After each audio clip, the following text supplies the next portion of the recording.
Hello, so today I'm going to give you a short introduction to Go's real-time garbage collector. So this is an introduction to Go and the tricolor algorithm that it uses. It's going to be about 15 minutes long. I'm going to talk through basically like what is a garbage collector, what makes a good garbage collector, and then talk specifically about Go and tricolor. So how do you make a good garbage collector? Starting off with this simple algorithm called mark and sweep, and then taking that and making that algorithm real time.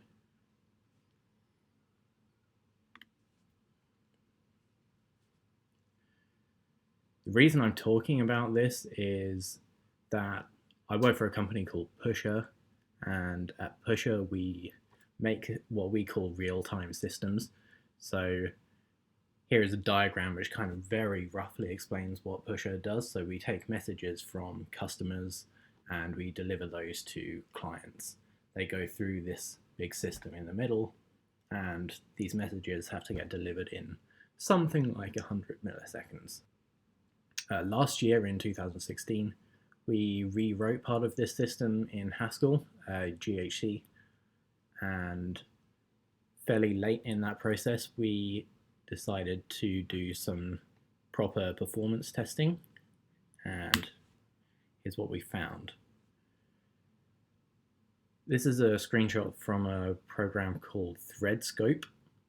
So what ThreadScope gives you is a visualization of one run of one of your Haskell programs. So you've got time running from here to here, and along the top you can see time units. So you've got 0.2 seconds, 0.25 seconds, and then you've got some details about what's happening at those time points along here. So the important thing to understand first are these kind of pink lines. So each of these very thin pink lines is one of the messages being delivered by our system. What you'll notice is that these lines are sort of bunched up. So you've got like a bunch of lines here, and you've got a bunch of lines here, a bunch of lines here, and then you've got some gaps. So you've got a gap here, here, here, and so on. These gaps are the kind of problematic aspect to us. So these gaps are where messages are not being sent and our system is not doing anything useful. So we wanted to solve that. Why were those pauses happening? Like, why was it not sending messages? Well, the answer is also in this screenshot. So you can see also these kind of orange blobs here, here, here. These orange blobs tell you that garbage collection is being run. And you can see that they exactly correspond with those pauses in when our messages are being sent. So it's pretty obvious that that garbage collection, whatever it is the problem for us. It's the thing that's pausing our process. So to fix that problem, we really had to understand like what garbage collection is and how our process was doing it. Our introduction to that was Haskell and GHC, but the kind of lessons from that apply to most other languages, including Go. So now I'm going to give you an introduction to sort of what garbage collection is, why it's necessary, and this is kind of abstract, so it doesn't apply to Go specifically or Haskell specifically, it just applies to any mainstream language. So this is a diagram of roughly what your process is doing, whatever language it's in. It's creating some of these blobs. So these blobs are all objects, so they're things that your process might create via like the new keyword, or you might create them in Go using like the ampersand and an object literal. There's lots of different ways of doing it in different languages, but essentially your process creates this sort of graph of objects. And there are two things that your process can do. It can create those objects, but it can also move pointers around between those objects. So those two things together are what create what we call garbage. So if you look in this example, think about which objects here the process can access. So all that it can do is follow pointers. So this is one pointer, so it can access this object here. It can follow this pointer and access this one here, and this one here, and this one here. Now all of these other ones here, these three and this one, it can't access those objects. So those are what we call garbage, and they are problematic because they are using up memory, but they serve no purpose to the process. The process cannot detect whether those objects exist or not, and so we should delete them. That's what the garbage collector does. It cleans up that garbage. So now we've seen what garbage collection is, I'm going to talk about a particular way of doing that garbage collection, which is called mark and sweep. There are many ways to do garbage collection, and this is just one of them. I'm just going to show you this one for a couple of reasons. Firstly, it's simple, and secondly, it's a precursor to how Go does garbage collection. So the algorithm that it uses, which is called the tricolor algorithm, builds upon the mark and sweep algorithm. So how does mark and sweep work? Well, on the right, again, you see your process and some objects that it's created. And the first thing that you need to know about mark and sweep is that it keeps track of all of these objects. So even the objects that the process itself cannot access, the garbage collector is able to access those objects in some way. Next, you can see how mark and sweep works in terms of the phases that it goes through. So the first thing that it does when it wants to collect some garbage is to pause the process. So here I've illustrated that by colouring the process grey. The reason that it's pausing the process is, or the important thing about pausing the process is that this graph is now static. So what mark and sweep now can do is work out which objects are accessible and which ones are garbage in much the same way that we would by just following the pointers on a piece of paper. And it does that in 2 steps. So the first phase is called mark and the second one is called sweep, hence the name. So that mark phase, what that does is mark all of these accessible objects. So what that means is that we start with the process and we walk over all of the objects that you can find from the process. So following pointers like this one or this one, you can find objects like this one, and you can keep going from those objects to find this one and this one. What you can't do is find all of these other ones, and so those ones are garbage. So what that mark phase is doing is marking all of the objects that are not garbage. We can call that the working set. So once that mark phase is done, we go on to the sweep phase, and what that does is sweep away all of those objects that we determined to be garbage, so the ones that were not marked. And the way that that sweep phase works is relying upon the fact that the mark and sweep garbage collector can access all objects, even the ones that the process cannot reach. So it walks over all of those objects, and if for each object it is not marked by the previous phase, we assume that it's garbage, and so we can sweep it away, which depends on which language you're using, but it's using some kind of underlying memory allocator.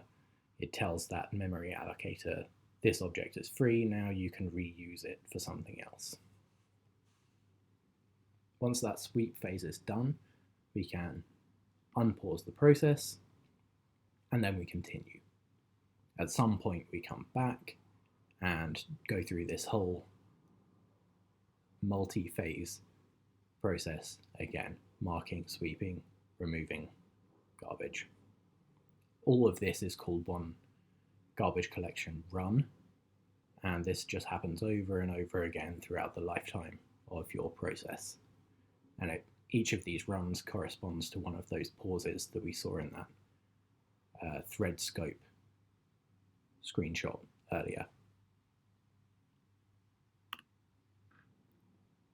All right, so now you understand what mark and sweep is, how that works. You can ask, like, is that a good algorithm? Well, it's got at least one thing going for it, in my opinion, which is that it's simple. You can understand what it's doing. You can understand roughly what the performance characteristics of it are. It's also got some downsides, and those basically are that those predictable performance characteristics are not very good, for us at least. The most important thing being that it pauses the process, as we've said. There are other things which I'm not really going to concentrate on here, but there are other aspects that you can criticize mark and sweep for. One of them is that it traverses the entire heap, so everything that has been allocated by the process, even the garbage, it has to traverse every object in order to free it. There are garbage collection algorithms which avoid having to do that. Mark and sweep does do that though, and you can see that as undesirable. So another thing that you can criticize mark and sweep for is that it leaves the heap fragmented.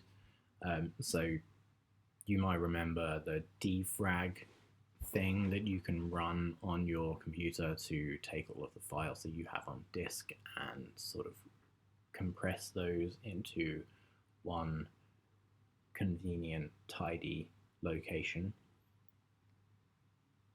You can sort of think of defragmenting memory in the same way, and some garbage collection algorithms do that.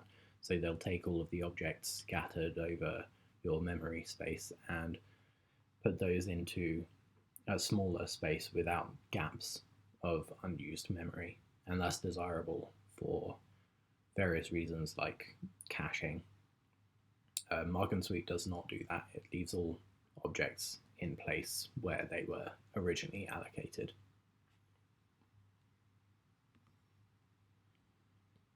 So it should be clear from that discussion that there are various trade-offs when you're designing a garbage collection algorithm and when you're choosing a garbage collection algorithm. We talked about some of them, so latency, throughput, simplicity. Another one is like whether the algorithm is parallelizable, so can your garbage collector run on multiple cores?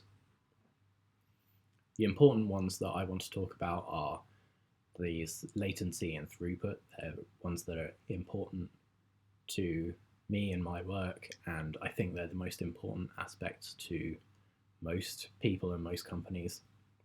So if we look at just those two metrics, so low latency and high throughput, those two desirable things, we can graph those. So here we've got a graph of like latency and throughput and various garbage collectors in that space. So the one that I've been talking about is Haskell. That's the one that we had some experience with and we saw those process pauses with. So in this space, Haskell GHT was kind of not very good on this latency metric. It was extremely good on this throughput metric. So the number of messages that we were sending per second on average, it was very good at that. But it was not guaranteeing us that low latency that we wanted. And so it's somewhere around here in this space. There's sort of a trade-off between latency and throughput. You can't really have both. By trying to get one, you end up sacrificing some of the other. And so this kind of green line is supposed to represent sort of optimal garbage collection algorithms, like various ways to trade off one against the other. So at the other end of that sort of optimal space, we've got Go. So Go is very good on that latency latency metric. So it tries to guarantee very small process pauses. By doing so, it sacrifices to some extent this throughput metric. Um, so by achieve this low latency, you end up doing a little bit more work. There's some overhead, and so that overhead is sacrificing some throughput. For us, that was not particularly important because, firstly, that overhead was not very large, and also our system was horizontally scalable, so we can sacrifice some throughput per process and just add more processes to achieve the throughput that we wanted. Now, there are other points in this space. So one is sort of really just perfect garbage collectors, like better than optimal. I've given Python as an example, but all of these in some way cheat, so they're not truly garbage collectors. In the Python example, that's because what Python has is reference counting. It also has a garbage collector. It has these two systems, reference counting and garbage collection. Reference counting, in some sense, does the same thing. It tries to free objects for you when they become garbage, but it does not always do that. There are situations where you can have garbage which the reference counting system does not detect. So that basically happens where you create a cycle of objects. So objects that are all pointing to each other but are not accessible by the process. Reference counting can't detect those cycles, and so it leaves those objects around and leaks memory.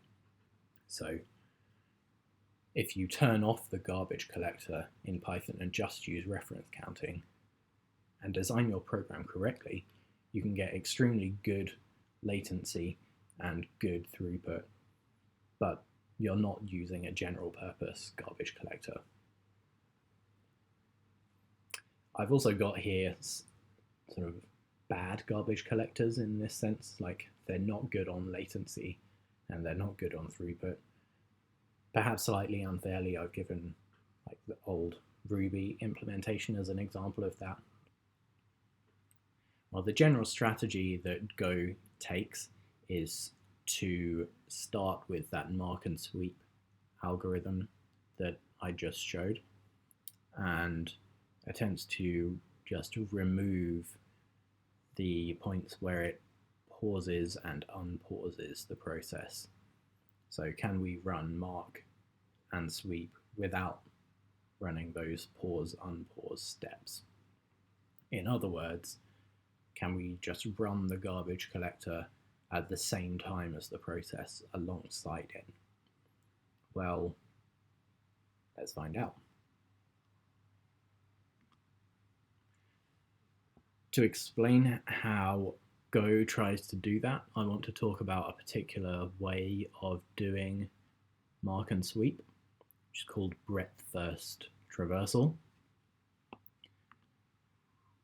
So here again, you see your process and the objects that it has created with some pointers between them. And this time I've marked some of the objects to be within what I'm going to call sets. So you can see black, grey, and white, and each of the objects is in one of those sets, the black set, grey set, or white set. And as this breadth first algorithm proceeds, what you'll see is that these sets sort of expand to contain all of the accessible objects, the working set. So by the end of the breadth first run, this black set in the middle will contain the entire working set, the objects that are accessible to the process. The way that the algorithm proceeds is to repeatedly take an object from your grey set, move it into the black set, and then follow all of the pointers from that object and mark those grey. So let's walk through that. You've got this object here. So if I go back one step, what we've just done is take this object here, pick that one, mark it black, and then follow this pointer and mark this one grey. And we do that again and again and again. So here we took this object, it didn't have any pointers, and so we just marked it black. We then take this object, and then we take this object. Now, at this point, there are no more objects in that grey sort of boundary set, and so the algorithm is done. It knows that every accessible object is within that black set, and everything that is in that white set is not accessible to the process. It's garbage. So at that point, we then go to sweeping, and the objects in that white set disappear.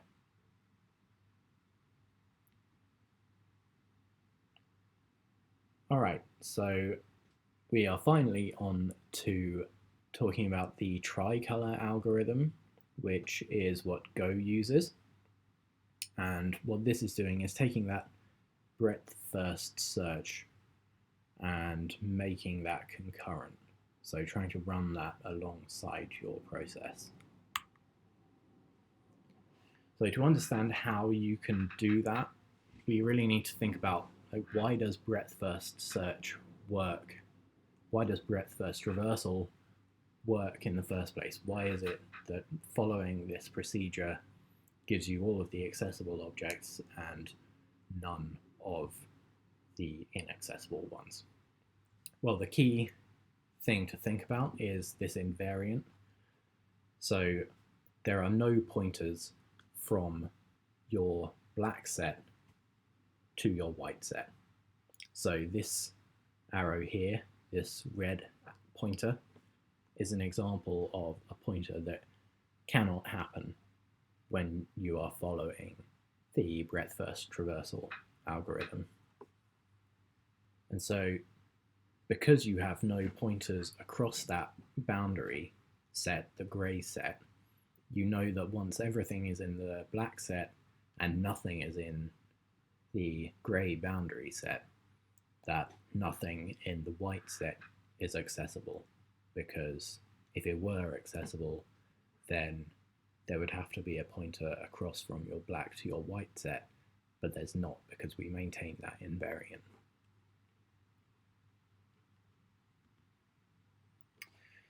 So that kind of clarifies why running the process alongside your garbage collection is difficult, because you've got this invariant that you need to maintain, that you don't have pointers across this boundary set, but your process is continually moving this graph around, so it's creating new objects and it's moving pointers between them. So it seems like by doing that, your process can break that invariant. So here are some examples of how your process can break that invariant. If it created a new object and it got put here, well, that object could have a pointer to something else here. Like, that would break your invariant. It could create a pointer from this one to this one. That pointer would go across your boundary set and break your invariant. It could create new objects in your white set, and again that would create pointers across your boundary set, breaking your invariant. So if we want to run the mark and sweep or breadth first mark and sweep algorithm concurrent with the process, we somehow need to deal with the fact that the process is going to break that invariant.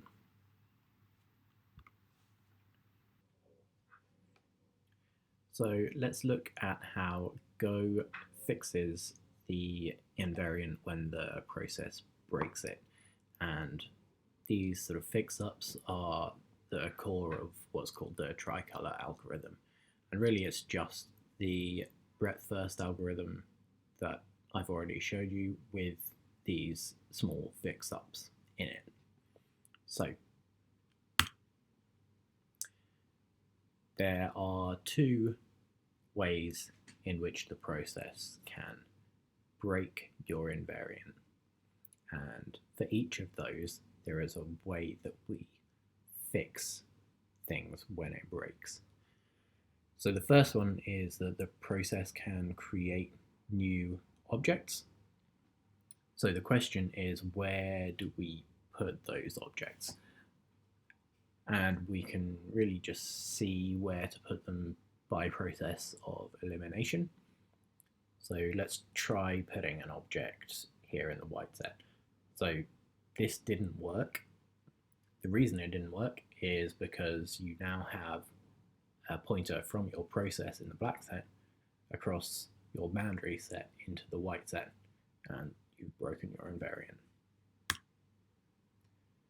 You can't put your new object in the black set either, because it's possible that that object has pointers to other objects. So it could have a pointer across the boundary into your white set. And that, again, would break your invariant. So by elimination, there's really only one place that it can go, the grey set, and that, it turns out, works. The reason that it works is that your invariant applies to your black and your white sets, and by putting things in the grey set, you can't change the relationship between the black and white set, and so your invariant is preserved. There's only one other thing that your process can do apart from creating new objects, and that's moving pointers around. So the question is, when pointers get moved around, in what way can that break your invariant? And when it does break it, how do we fix it? So here's an example. So here we had a previous pointer from the process to this object. And what the process has chosen to do is move that pointer to instead point to this one. And by doing so, it has broken that invariant. So the new pointer is pointing across that boundary. So what do we do then? Well, the answer is actually pretty similar to previously. We color the object grey. So in the same way that we colored the new object grey, now we color the pointee grey. And we always do that anytime that a pointer is moved in order to make sure that that invariant is preserved. You might wonder how it's possible that we can do that, how we can detect when the process chooses to move a pointer. You might be wondering that because you're thinking about the process as something like a C or C++ program. Well, it's not. This is a Go program, and in Go, when pointers are moved, there's a small piece of code that runs every time that that happens. It's sort of baked into the program. And that small piece of code is the thing that colors that pointee grey. So that is basically it. That's how you build Go's concurrent garbage collector. You take your mark and sweep algorithm, the simple algorithm that we explained first. You take the breadth first way of doing that traversal, and then you try to make that concurrent.